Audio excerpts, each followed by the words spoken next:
నెల్లూరు జిల్లాకు సంబంధించి మనుబోలు మండలంలో బొల్లు ఏడుకొండలు అనేటటువంటి ఒక వ్యక్తి పోలీస్ కస్టడీలో చనిపోవడం జరిగింది.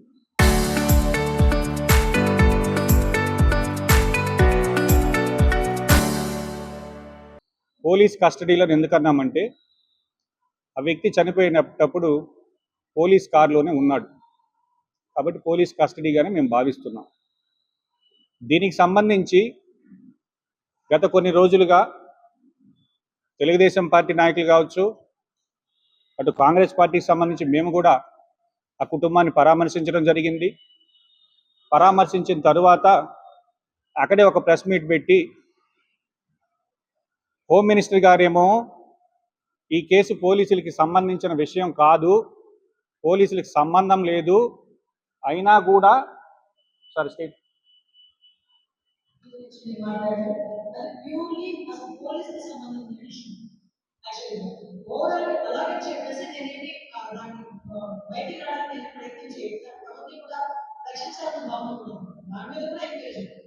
నిజంగా పోలీసులు అరెస్ట్ చేశారు.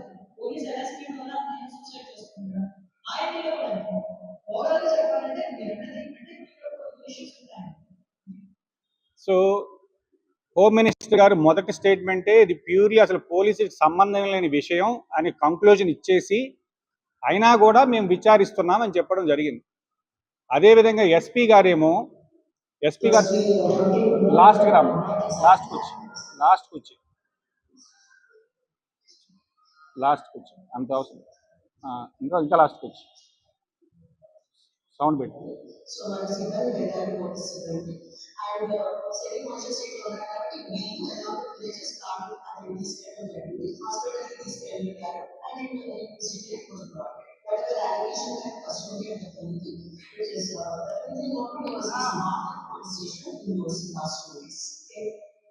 అంటే ఎస్పీ గారు స్టేట్మెంట్ ఇస్తూ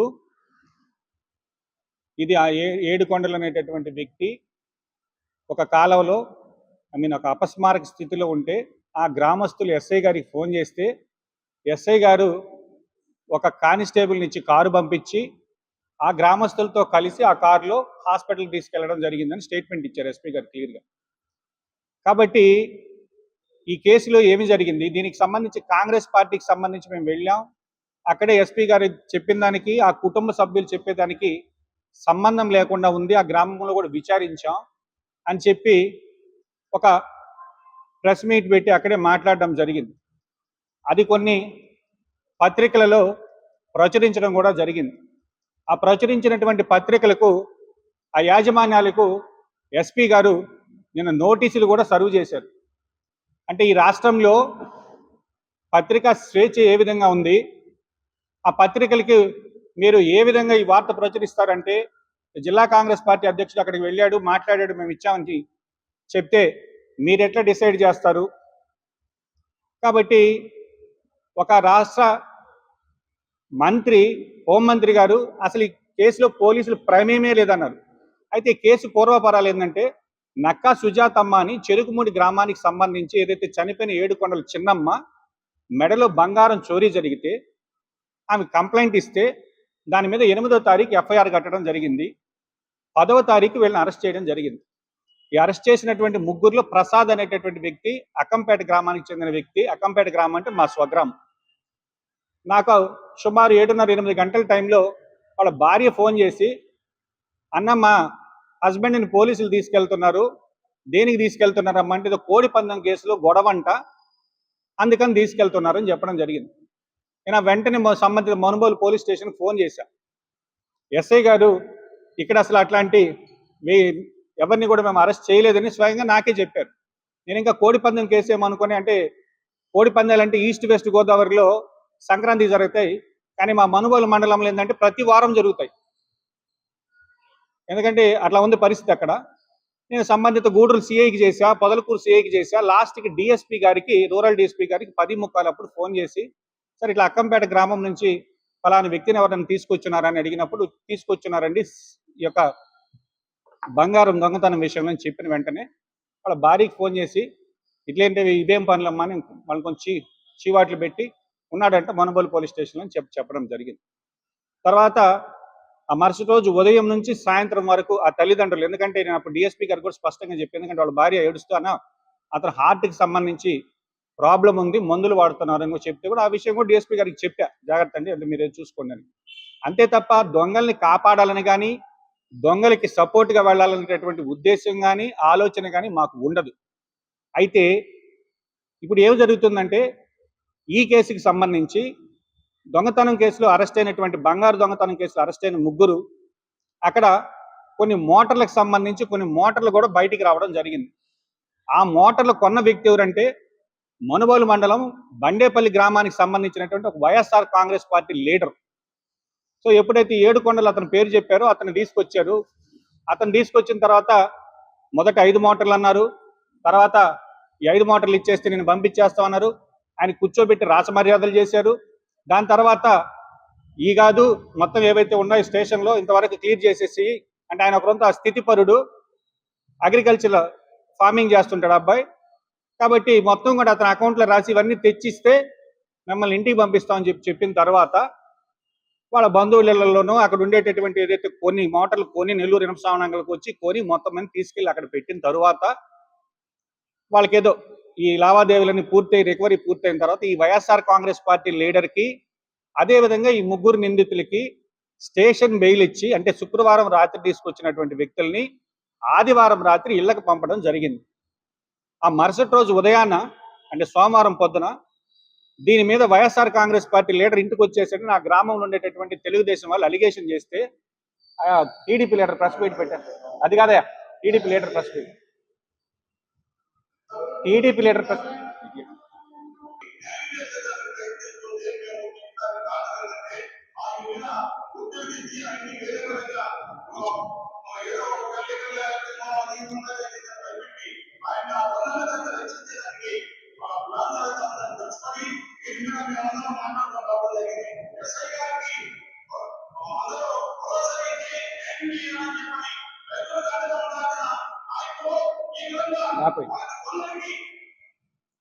ఆయన చెప్పింది ఏంటంటే ఎస్ఐ గారి మీద ప్రెషర్ ఉంది, పొలిటికల్ పార్టీ ప్రెషరు, అందువల్ల దొంగలకి ఆ పార్టీలో సపోర్ట్ చేస్తున్నారు, లీగల్గా ఇబ్బందులు ఉన్నాయని మేమందరం కూడా మాట్లాడుకొని ఎస్ఐ గారికి మద్దతుగా తెలుగుదేశం మండలాధ్యక్షుడు అక్కడికి వచ్చి ప్రెస్ మీట్ పెట్టడం జరిగింది పోలీస్ స్టేషన్ ఆవరణలో.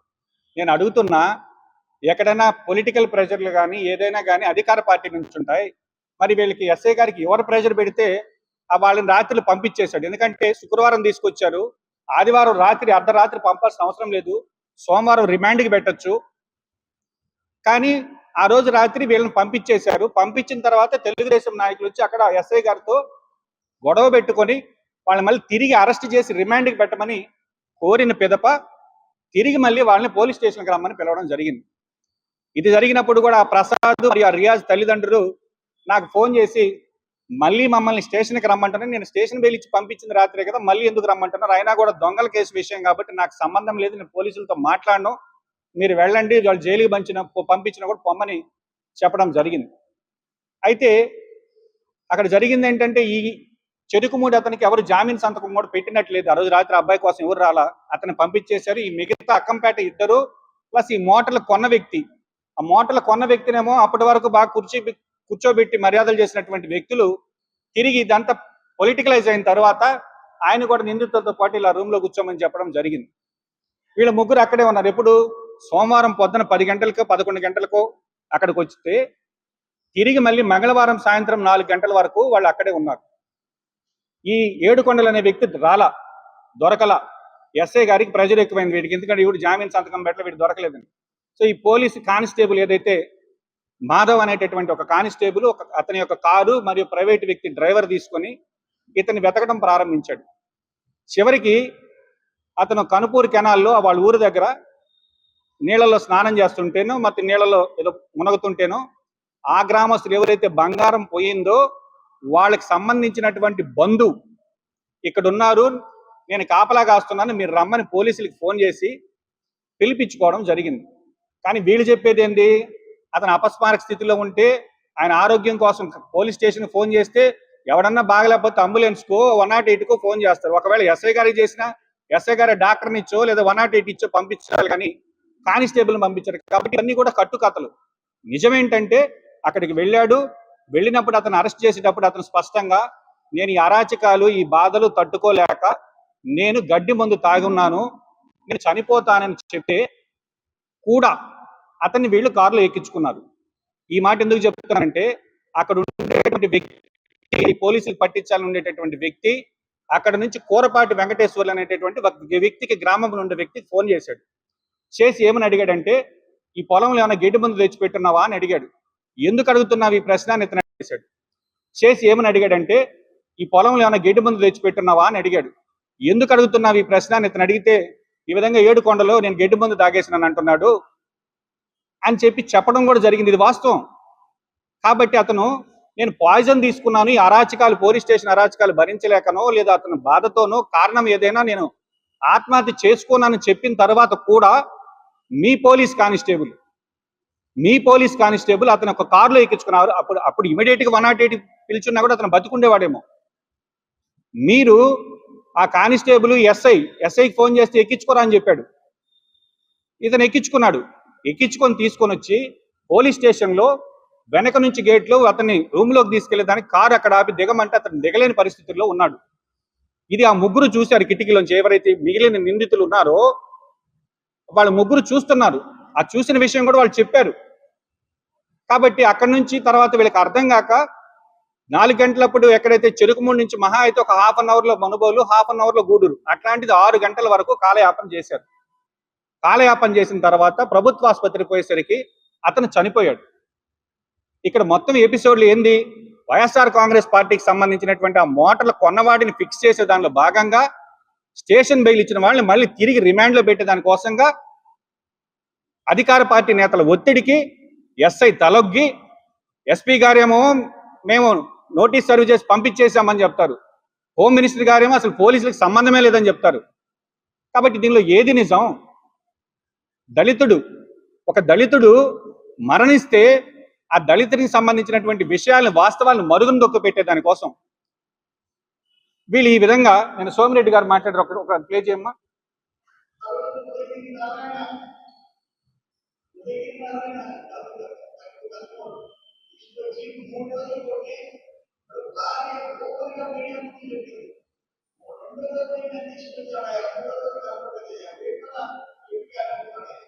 ఆపు. సోమిరెడ్డి గారు చెప్తుంది నేను వాస్తవం. ఎందుకంటే ఉదయగిరి నారాయణ అనేటువంటి వ్యక్తి ఆయన ఏ కేసులో అరెస్ట్ అయ్యాడు తెలుసా? ఆయన కూడా దొంగతనం కేసులోనే అరెస్ట్ అయ్యాడు. ఆయన ఒక ఇటుకరాయి బట్టి దగ్గర పనిచేస్తే అక్కడ ఉండేటటువంటి కరెంటు సామాన్లు పోతే దొంగతనం కేసు పెడితే ఆ దొంగతనం కేసులో కరిముల్లా అనే ఎస్ఐ తీసుకొచ్చి కొట్టాడు. తర్వాత అతను స్టేషన్ నుంచి పంపించేసిన తర్వాత అతనే మళ్ళీ పోలీసుల కస్టడీలో లేడు, పోలీసులు పిలవలా, కానీ చెట్టుకు ఉరేసుకొని చనిపోయాడు. చనిపోయిన తర్వాత సోమిరెడ్డి గారు దాని మీద పోరాటం చేసి వాళ్ళకి న్యాయం చేశాడు, నేను కాదనట్లా. కానీ ఇదిగో ఇప్పుడు జరిగిన ఇన్సిడెంట్ ఏంటి? ఇదే దొంగతనం కేసు, అక్కడ దళితుడు, ఇక్కడ దళితుడు, ఈరోజు ఇక్కడ కుటుంబం అన్యాయమైంది. వాస్తవంగా చనిపోయింది పోలీసుల నిర్లక్ష్యం వల్ల. కానీ ఇది ప్రభుత్వానికి చెడ్డ పేరు, దీనిని మనం ఎదురుదాడి చేయాలి. వీళ్ళేదో రైతుల పక్షాన కాకుండా దొంగల పక్షాన ఉన్నటువంటి ఒక ముద్ర వేయాలి అనేటటువంటి ఆలోచన మీకు రావడం, ఈరోజు ఆరోపణలు ఎదుర్కొంటున్నటువంటి ఎస్ఐ, ఆరోపణలు ఎదుర్కొంటున్నటువంటి కానిస్టేబుల్, అతను చనిపోయిందే వారం మంగళవారం, ఈరోజు ఏం వారం? శనివారం. 4 రోజులు గడుస్తున్నా కనీసం ఆ సంబంధించిన ఎస్ఐ మీద కానీ ఆ కానిస్టేబుల్ మీద కానీ వాళ్ళని మీరు ఇప్పటికీ విధుల నుంచి తప్పించకుండా ఈ బాధితులకు సంబంధించినటువంటి కేసు ఎవరి మీద అయితే కేసు పెట్టారో అదే ఎస్ఐ ఆ కేసుని కొనసాగిస్తే వాళ్ళకి న్యాయం జరుగుతుందా? ఎక్కడన్నా ఉందా రాష్ట్రంలో? కాబట్టి ఇప్పుడు స్పష్టంగా దానికి సంబంధించినటువంటి ఎఫ్ఐఆర్ కాపీ చూపిమ్మా, పెద్ద చేద్దాన్ని, కిందకరా, ఇంకా కిందకరా, విఆర్ఓ స్టేట్మెంట్ ఇక్కడ, ఇంకా కిందకరా. నా పేరు జోగి బుజ్జయ్య. నేను సుమారుగా సంవత్సర కాలం నుండి చెరుకుమూడి గ్రామానికి ఇన్ఛార్జ్ విలేజ్ రెవెన్యూ ఆఫీసర్గా పనిచేస్తున్నాను. ఈ దినం అనగా 14/7/2026 నాకు తెలియడంలో సాయంత్రం సుమారు 4 గంటలకు మనుబోలు ఎస్ఐ గారికి చెరుకుమూడి గ్రామం కనుపూరు కాలువ వద్ద ఒక మగ వ్యక్తి పడిపోయి ఉన్నాడని రాబడిన సమాచారం మేరకు ఎస్ఐ గారి ఉత్తర్వుల మేరకు మనుబోలు కానిస్టేబుల్ కనుపూరు కాలం వద్దకు వెళ్ళగా అక్కడ ఒక సుమారు 40 సంవత్సరాల వయసు గల మగ వ్యక్తి పడిపోయినట్లు సదరు విషయాన్ని కానిస్టేబుల్ మనుబోలు ఎస్ఐ గారికి తెలియపరచగా వారి ఉత్తర్వుల మేరకు కాలం వద్ద పడిపోయిన మగ వ్యక్తిని చికిత్స నిమిత్తం తీసుకుని వెళ్తుండగా మార్గ మధ్యంలో మనుబోలు వద్దకు వచ్చేసరికి సదరు వ్యక్తి స్పృహ లేకుండా ఉండడం వలన ప్రాథమిక చికిత్స నిమిత్తం మనుబోలు ప్రాథమిక కేంద్రానికి తీసుకుని వెళ్ళగా అక్కడ డ్యూటీలో ఉన్న నర్సు సదరు వ్యక్తిని పరిశీలించి పలస పడిపోయినట్లుగా తెలపగా సదరు విషయాన్ని కానిస్టేబుల్ ఎస్ఐ వారికి తెలపగా ఆ మగ వ్యక్తిని గూడూరు గవర్నమెంట్ హాస్పిటల్ తరలించాల్సిందిగా డ్యూటీ డాక్టర్ పరీక్షించి చచ్చిపోయినట్టుగా చెప్పడమైనది. కిందకి రమ్మంట. తర్వాత విచారణలో సదరు మగ వ్యక్తి పేరు బొల్లు ఏడుకొండలు, తండ్రి లేటు తిరుపతయ్య, కులము ఎస్సి మాల, చెరుకుమూడి గ్రామం. అంటే ఈ కేసులో విఆర్ఓ స్టేట్మెంట్ ఏంటంటే ఎవరో ఎస్ఐకి ఫోన్ చేసి ఒక మగ వ్యక్తి అపస్మారక స్థితిలో, అక్కడేమో ఎస్పీ గారు అపస్మారక స్థితిలో ఉంటే గ్రామస్తులు ఫోన్ చేస్తే గ్రామస్తులతో పాటు కారులో మా కానిస్టేబుల్ తీసుకెళ్ళని ఎస్పీ గారు చెప్తున్నారు. ఇక్కడేమో కానిస్టేబుల్ తీసుకెళ్ళాడు ఎస్ఐ గారికి చెప్పంటున్నారు. గ్రామస్తులు ఎవరు లేరు వాళ్ళతో పాటు. వాళ్ళని తీసుకెళ్ళింది ఏదైతే ఎతుకుతున్నాడో ఆ మాధవ్ అనే కానిస్టేబుల్ దొరికారని ఇన్ఫర్మేషన్ ఇచ్చిన వెంటనే ఆయన అత్యుత్సాహంతో పోయి వాడిని నేను గడ్డి ముందు దాగున్నా, నేను సస్తానరా బాబు అంటూ కూడా వినకుండా వాడిని కారులో ఎక్కించుకొని స్టేషన్కి తీసుకురావడం జరిగింది. వాడు చనిపోయాడు. చనిపోయిన వెంటనే నాకు సమాచారం వచ్చింది. నేను మనుబోలు పోలీస్ స్టేషన్ దగ్గరికి వెళ్ళినప్పుడు మీడియా మిత్రులు కూడా కొంతమంది వచ్చారు.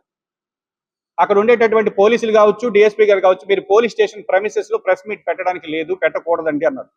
నేను పోలీసు మాటను గౌరవించి నేను పెట్టలా. మరుసటి రోజు గవర్నమెంట్ హాస్పిటల్కి వెళ్ళాం.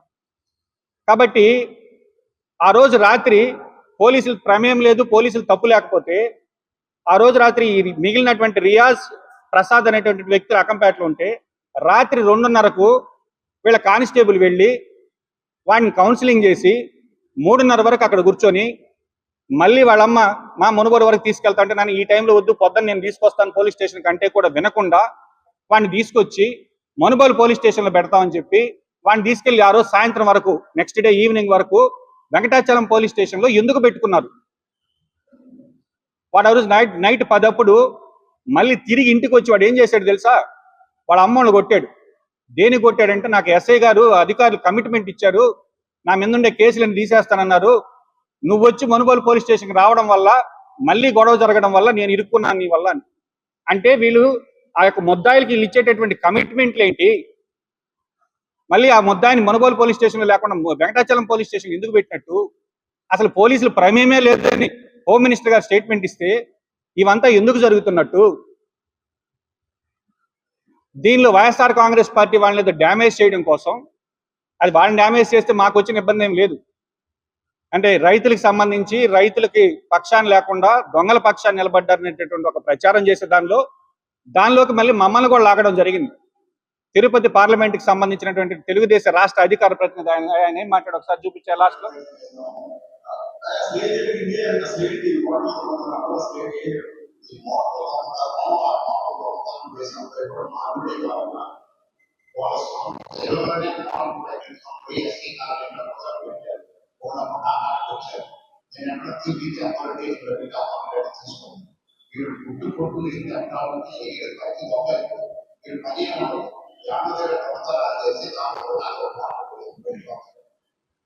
వచ్చి దొంగతనం చేసేవాళ్ళు మా తమ్ముడే కావాలి ఈ జిల్లా అధ్యక్షుడు రాష్ట్ర జిల్లా అధ్యక్షుడు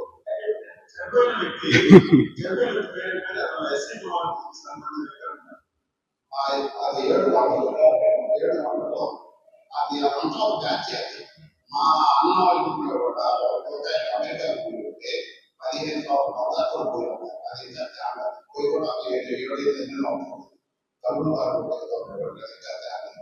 నా మాట కూడా కానీ మా ఊళ్ళో కూడా 5-6 మార్కులు ఉంటుంది. ఇదంతా వీళ్ళంతా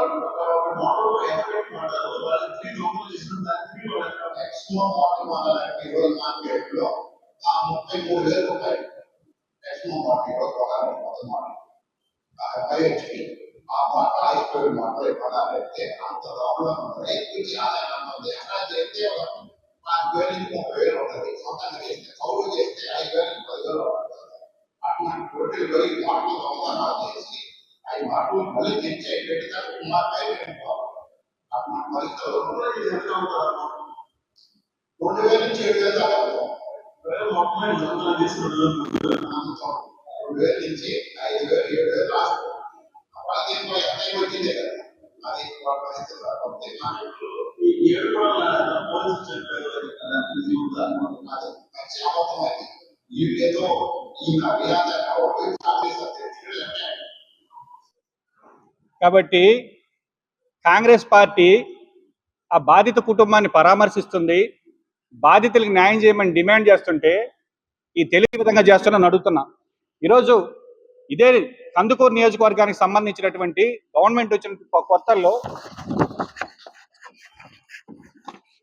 కందుకూరు నియోజకవర్గానికి సంబంధించి ఒక ఇద్దరు ప్రైవేటు వ్యక్తులు, బహుశా నాకు తెలిసి రాళ్లపాడు గుడ్లూరు మండలం, అక్కడ ఏంది ఒక ప్రైవేటు వ్యక్తులు ఇద్దరు 2 లక్షల రూపాయల గొడవలో ఒక కాపు వర్సెస్ కమ్మ ఒక అతను కారుతో తీసుకెళ్లి బైక్ అతను గుద్ది చంపేస్తే అది అసలు ప్రభుత్వానికి సంబంధించిన విషయం కాదు, ప్రభుత్వానికి ఏ సంబంధం లేదు. కానీ దానిలో చంద్రబాబు గారు ఫాస్ట్ ట్రాక్ కోర్టు పెట్టాడు. ఎందుకంటే పవన్ కళ్యాణ్ గారికి చంద్రబాబుకి మధ్య గొడవలు రాకూడదని దానికి ఒక ఫాస్ట్ ట్రాక్ కోర్టు పెట్టి వాళ్ళకి ల్యాండ్ ఎక్విజిషన్ కింద 6 ఎకరాలు ఇచ్చారు. ల్యాండ్ ఎక్వైర్ చేసి 15 లక్షల రూపాయలు క్యాష్ ఇచ్చారు. ఇక్కడ మేము డిమాండ్ చేస్తున్నది, కాంగ్రెస్ పార్టీ డిమాండ్ చేస్తున్నది, ఈరోజు మీరు బాధ్యతలు తీసుకొచ్చారు, సొమ్ము రికవరీ చేసుకున్నారు, స్టేషన్ బెయిల్ ఇచ్చి పంపించారు, మళ్ళీ స్టేషన్కి రమ్మని రిమాండ్ పెట్టేదాని కోసం తెలుగుదేశం నాయకులు ఒత్తిడి చేయడం వల్ల ఆ వైఎస్ఆర్ కాంగ్రెస్ పార్టీ ఎవడైతే మోటార్లు కొన్నాడో వాడి దగ్గర కూడా మొదట 5 అన్నారు, లాస్ట్కి 20 తెచ్చిస్తే కానీ వదలమన్నారు. ఏదో కమిట్మెంట్ ఇస్తే స్టేషన్ బెయిల్ ఇచ్చి పంపించేస్తాం, లేదనుకుంటే వాళ్ళ మధ్య ఏమి జరిగిందని స్టేషన్లో వాళ్ళు చెప్పాలి, వాళ్ళు చెప్తారేమో నాకు తెలియదు. కాబట్టి ఇదంతా కూడా ఈ స్టోరీ అంతా ఏంటంటే ఆ వైఎస్ఆర్ కాంగ్రెస్ పార్టీకి సంబంధించినటువంటి ఆ వ్యక్తిని ఫిక్స్ చేయడం కోసం మళ్ళీ మీ ఎస్ఐ గారు చూపించినటువంటి అత్యుత్సాహం వల్ల ఇది జరిగితే ఆ కుటుంబ సభ్యులు రోదన మొత్తం కూడా మన మీడియాలో చూసాం. వాళ్ళు అయ్యా మా వాడిని కొట్టారు, మాధవ్ అనే వ్యక్తి, ఎస్ఐ గారు మమ్మల్ని కస్టోడియల్ టార్చర్ చేశారనేటటువంటి విషయం వాళ్ళు స్పష్టంగా స్టేట్మెంట్స్ ఇస్తే మీరు ఇప్పటికి కనీసం ఆ కానిస్టేబుల్ని కానీ ఆ ఎస్ఐని కానీ కనీసం ట్రాన్స్ఫర్ చేసేదానికి కూడా మీకు అధికారం లేదంటే దీన్ని ఏమనాలి? నేను సోమిరెడ్డి గారిని అడుగుతున్నా, మీరు దొంగతనం చేసినటువంటి కేసులు అరెస్ట్ అయినటువంటి వ్యక్తికి మీరు మద్దతుగా వెళ్ళి ఆ కుటుంబానికి న్యాయం చేస్తే మీకు ఒక న్యాయం, మేము ఆ కుటుంబానికి మద్దతుగా వెళ్ళి న్యాయం చేయాలని ప్రయత్నం చేస్తే మమ్మల్ని దొంగలు అంటారా? దొంగతనాన్ని మాకు ఆపాదిస్తారా అని అడుగుతున్నా. కాబట్టి ఇది స్పష్టంగా దీనిపైన జ్యుడిషియల్ విచారణ జరిగితే కానీ వాస్తవాలు వెలుగులోకి రావు. దీని మీద ఖచ్చితంగా కూడా న్యాయ పోరాటం కూడా కాంగ్రెస్ పార్టీ పక్షాన లెటర్ ఇద్దాము. ఒక 3 అడ్వకేట్స్తో, ఎందుకంటే మా మీద ఆరోపణలు వచ్చాయి కాబట్టి ఈ కేసులో వాస్తవాలు కానీ అవన్నీ తెలుసుకోవడం కోసం నిజ నిర్ధారణ కమిటీ అంటూ ఒక 3 అడ్వకేట్స్తో కాంగ్రెస్ పార్టీ నియమిస్తుంది. ఇది బాధితుల పక్షాన బాధితుల న్యాయ సహాయార్థమే కాకుండా ఆ కేసులో ఏదైతే ఇప్పుడు నేను మీకు చెప్తున్నానో, అరెస్ట్ చేసినప్పుడు అక్కడ నుంచి గ్రామంలో గ్రామస్తులు ఫోన్ చేశారు, గడ్డి మందు గురించి అందుబాటులో ఉందా, ఇతను ఎందుకు తాగానని చెప్తున్నాడు. ఇవన్నీ కూడా మీరు టెక్నికల్ ఎవిడెన్సెస్ అన్నీ కూడా ఈ ఎస్ఐ ఈ కానిస్టేబుల్ ఆ స్టేషన్లో నాకు తెలిసి బహుశా ఈ పాటికే వాటిలన్నింటిని కూడా నాశనం చేస్తుంటారు సాక్ష్యాలు అనేటటువంటి అనుమానం నాకు కలుగుతుంది. ఎందుకంటే వీళ్ళకి పైనుంచి మద్దతు ఉంది, వీళ్ళని ఏం చేసేటటువంటి పరిస్థితి లేదు. కాబట్టి దళితుడి కుటుంబానికి ఈ రాష్ట్రంలో ఒక దళితులకు సంబంధించి ఒక దళిత హోంమంత్రిగా ఉంది, ఒక ఎస్పీ గారు దళితులు, ఒక దళిత కుటుంబానికి అన్యాయం జరిగిందంటే ఆ వాస్తవాన్ని కప్పిపుచ్చి ఈరోజు తెలుగుదేశం పార్టీ సభ్యత్వం ఉంది, మీకు ఒక 5 లక్షలు మా మాట వింటే ఇస్తాం, లేదనుకుంటే ఇంకొక 5 లక్షలు ఇస్తే మీరు ఈ కేసు గురించి ఎక్కడ ఈ బేరసారాలు జరుగుతున్నాయి. నేను వెళ్తే ఆ కుటుంబ సభ్యులే చెప్పారు నాకు, వేరే వాళ్ళు ఎవరు చెప్పలా ఈ విధంగా వచ్చారండి అని. కాబట్టి అది ఎంతవరకు సమంజసం? ఈ కేసుని ఇంత మరీ డైవర్ట్ చేయాలన్నా, అధికారులు ఈ విధంగా మాట్లాడినా, హోమ్ మినిస్టర్ గారు మొదటే చెప్పేస్తారు ఇది అసలు పోలీసులు సంబంధమే లేదు కానీ విచారిస్తున్నాం అంటారు. విచారణలో ఇదే అధికారులు, ఇదే సిఐలు, ఇదే ఎస్ఐలు, ఇదే కానిస్టేబుల్ కొనసాగితే ఆ బాధిత కుటుంబానికి న్యాయం జరుగుతుందా? కాబట్టి దీనిలో మేధావులందరూ కూడా ఒకసారి ఆలోచించాలి. రాష్ట్రంలో లా అండ్ ఆర్డర్ ఏ విధంగా ఉందంటే పోలీస్ స్టేషన్కి వెళ్ళి వ్యక్తి తిరిగి వస్తాడనే గ్యారంటీ లేదు, తిరిగి శవం రాకపోయినా చివరికి బూడిద కూడా ఈ రాష్ట్రంలో కనబడకుండా చేసేటటువంటి అధికారులు ఉన్నారంటే వాళ్ళకి మద్దతు తెలిపేటటువంటి ప్రభుత్వం ఉండబట్టే ఈరోజు ఎవరైనా చివరి చూపు అంటే ఎవరైనా మనిషి చనిపోతే అమెరికా నుంచో ఆఫ్రికా నుంచో ఏడున్నా కూడా ఆ చివరి చూపు కోసం వస్తారు. ఈరోజు ఈ రాష్ట్రంలో చివరి చూపుకు కూడా అవకాశం లేకుండా చేసేటటువంటి ప్రభుత్వాలు ఉంటే బాధితులకి న్యాయం జరుగుతుందా అని అడుగుతున్నా. కాబట్టి కాంగ్రెస్ పార్టీకి సంబంధించి దీన్ని అంటగట్టాలి, వైఎస్ఆర్ కాంగ్రెస్ పార్టీకి అంటగట్టాలి, రైతులకు వ్యతిరేకంగా ముద్ర వేసేయాలి. దీని గురించి ఎవడు మాట్లాడకూడదు. వీళ్ళు దొంగకు ఎవరు మద్దతు ఇవ్వరండి. బాధిత కుటుంబానికి ఏదైతే ఉందో ఆ బాధిత కుటుంబానికి సహాయం చేయమంటున్నాం అంతే తప్ప ఆ మోటార్ ఫోటో చూపించు. వీళ్ళు ఏం చేస్తున్నారంటే వీళ్ళకి నచ్చిన మోటార్లు పెట్టుకుని ఆ పేరేంది అదే అమీర్ భాష అక్కంపేట అంటే తెలుగుదేశం నాయకులు అక్కడికి వెళ్ళి రైతులకు మద్దతు తెలుపుతా ఆ తెచ్చినటువంటి స్క్రాప్ మోటార్లు మంచివి ఉన్నాయి పక్కన పెట్టుకుని నేను ఇంకా మిగతా మోటార్లు అన్నిటికన్నా పేర్లు రాస్తున్నారే అనుకున్నా. ఇది తెలుగుదేశం నాయకులకి రైతుల పట్ల ఉండేటటువంటి ఇది తెలుగుదేశం నాయకులు ఏదైతే ప్రెస్ మీట్ పెట్టి మరి రైతులను ఉద్ధరిస్తామంటున్నారో ఆయన అమీర్ భాష ఆయన తిరుపతి పార్లమెంట్ అధికారిని తెలుగుదేశం పార్టీ నాయకుడు ఆయన దొరికినటువంటి ఏదైతే వీడి మీద వైఎస్ఆర్ కాంగ్రెస్ పార్టీ వీడి మీద ప్రెజర్ పెట్టి నెల్లూరులో చంద్రమండలం ఇనపసానంగళ్ళు అయ్యి కొనుక్కొచ్చాడు వేశారు కదా, వాటిలో ఉన్న వాటిల్లో మంచి తేరుకుని ముందు ఆయన పేరు రాసి పెట్టుకున్నాడు, మిగతా మాటలకి ఏట్లకి రాయిలా. కాబట్టి స్పష్టంగా సోమిరెడ్డి గారు అంటే మాకు గౌరవం ఉంది, ఆయన సీనియర్ నాయకులు. దయచేసి గతంలో వైఎస్ఆర్ కాంగ్రెస్ పార్టీలో కరీముల్లాని ఆయన కాపాడాడు కాబట్టి నేను ఈయన కాపాడాలి అట్లాంటి ఆలోచనలు వదిలేసి బాధిత కుటుంబానికి నిజంగా వాళ్ళు బాధితులే, కానిస్టేబుల్ నిర్లక్ష్యం వల్లనే ఇది జరిగింది, ఇది మీకు తెలుసు అందరికీ తెలిసిన విషయం. కానీ దీన్ని మసిపూసి మారేడుకాయ చేసి దీనిలో ఎవిడెన్స్ లేకుండా చేసి ఆ బాధిత కుటుంబాన్ని బెదిరించి లేదంటే ఆశ చూపి ఇట్లాంటి కార్యక్రమాలు చేస్తే అల్టిమేట్ గా వైఎస్ఆర్ కాంగ్రెస్ పార్టీకి ఏం రిజల్ట్స్ వచ్చాయి మీకు కూడా అవే వస్తాయి. సమాజం గమనిస్తుంటుంది కదా. వాడు దొంగే కావచ్చు, వాడు చనిపోయాడు, ఆ కుటుంబాన్ని ఆదుకోమంటున్నాం. మీరు అరెస్ట్ చేసి తీసుకొచ్చిన వాళ్ళకేమో తరివేస్తారు, వాడేమో చనిపోయా. కాబట్టి ఒక్కసారి ఈ రాష్ట్ర ప్రజలందరినీ కూడా వేడుకుంటున్నాం, దీని మీద షర్మిలారెడ్డి గారు కూడా డీజీపీతో మాట్లాడతారు. కాబట్టి దళిత కుటుంబం ఏదైతే ఈరోజు అన్యాయానికి గురైందో ఆ కుటుంబానికి న్యాయం జరిగే వరకు కాంగ్రెస్ పార్టీ లీగల్ సెల్ ఒక కమిటీని వేయడం జరిగింది. దాని ఈ యొక్క లాయర్లు ఆ గ్రామంలో కూడా పర్యటిస్తారు, మిగతా వ్యక్తుల దగ్గర కూడా సమాచారం తీసుకుంటారు. అవసరమైతే నేను మళ్ళీ చెప్తున్నా, సోమవారం వరకు గడువిస్తున్నాం. ఆ ఎస్ఐని ఆ కానిస్టేబుల్ ఇంకో కానిస్టేబుల్ కూడా ఉన్నారు, వాళ్ళ పేర్లు నాకు తెలిసి దీనికి రమేష్ పేరు అనుకుంటాను. ఎట్లుందంటే మునుగోలు పోలీస్ స్టేషను కోడి పందాలు ప్రతి వారం వేస్తారు. ఆ కోడి పందాల దగ్గరికి ఎస్ఐలు పట్టుకోవాలంటే ఇక్కడ ఉండేటటువంటి కానిస్టేబుల్ ఆ నిర్వాహకులకు ముందుగా ఇన్ఫర్మేషన్ ఇస్తాడు. అయినా అది తెలిసి కూడా ఆ కానిస్టేబుల్ మార్చుకోలేని పరిస్థితుల్లో ఉన్నారు. మునుగోలు మండలంలో ప్రతి వారం కోడి పందాలు, ప్రతి విలేజ్ లో బెల్ట్ షాపులు. చెప్పనండి ఇప్పుడు గ్రామాలు ఏ గ్రామాల్లో బెల్ట్ షాపులు లేవు, ఎన్ని బెల్ట్ షాపులు లేవు. కాబట్టి ఇదేదైనా ప్రశ్నిస్తే ఆ రాసినటువంటి పత్రికలకు నోటీసులు ఇవ్వడం ఎంతవరకు ధర్మం? మాట్లాడే ఇప్పుడు రేపు మా మీద కూడా కేసులు పెడతారు, ఎందుకంటే వాస్తవాలు మాట్లాడుతున్నాం కాబట్టి. కాబట్టి ప్రభుత్వాన్ని కూడా నేను కోరేది ఏంటంటే వాస్తవాలు తెలుసుకోండి, వాస్తవానికి దగ్గరకు ఉండండి, ఆ బాధిత కుటుంబానికి న్యాయం చేయమని కోరుకుంటున్నాం. దీని మీద ఈ పోలీసుల ఎంక్వైరీ వల్ల ఉపయోగం, ఎందుకంటే పోలీసులు వాళ్ళ మీద వాళ్ళు ఎంక్వైరీ చేసుకుని వాళ్ళ మీద వాళ్ళని కేసులు పెట్టుకోరు. కాబట్టి దీని మీద జ్యుడిషియల్ ఎంక్వైరీ డిమాండ్ చేస్తున్నాం. దీనికి సంబంధించి అవసరమైతే న్యాయ పోరాటం కూడా చేస్తామని తెలియజేస్తున్నాం.